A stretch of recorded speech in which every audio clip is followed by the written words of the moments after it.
Alors, justement, là, je suis au salon Zen, au salon Zen, et de la porte Champéret, de l'espace Champéret, et j'interviewe notamment des praticiens, les exposants de ce salon, et force est de constater qu'ils sont pas du tout dans le domaine du Saturne, ils sont dans le domaine de Jupiter.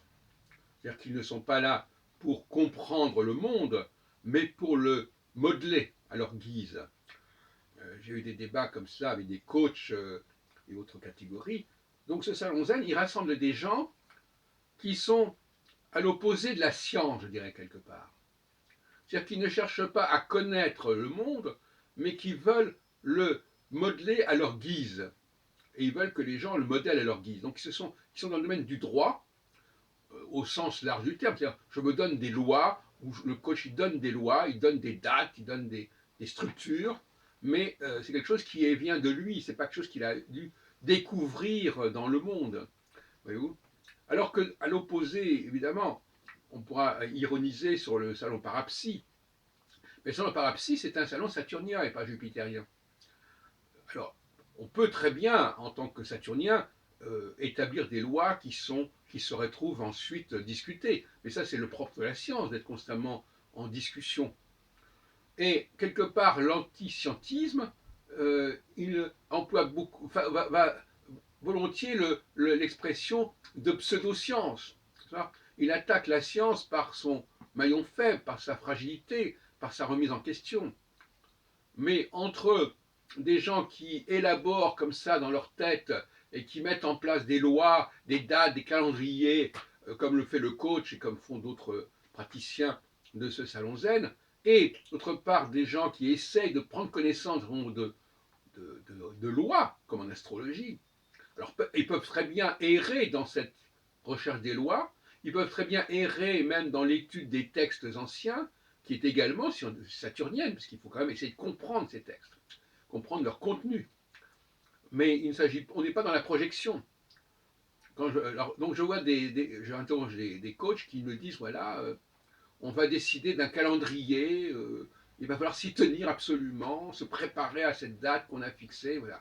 Ben, c'est un peu comme au droit constitutionnel, lorsqu'on dit voilà, il y aura une élection à telle date, et puis ça durera de telle date à telle date.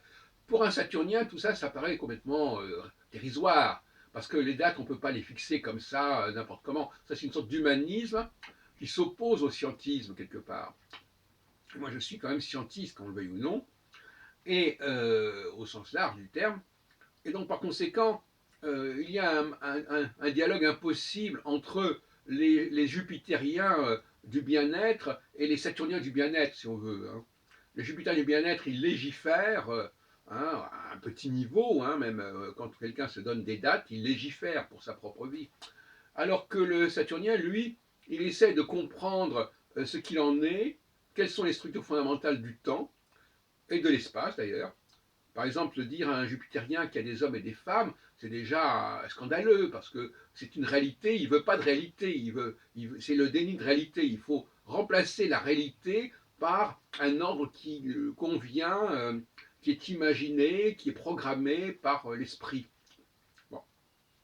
Donc finalement, c'est la grande lutte entre le rythme jupitérien et le rythme saturnien. Rappelons que le rythme saturnien est quand même 2,5 fois plus long et plus lent que celui de Jupiter. Et je rappelle aussi que dans les années, qu'il y a chez les astrologues beaucoup de travaux sur la dialectique Jupiter-Saturne. Il y a aussi chez Abulmazar la conjonction Jupiter-Saturne.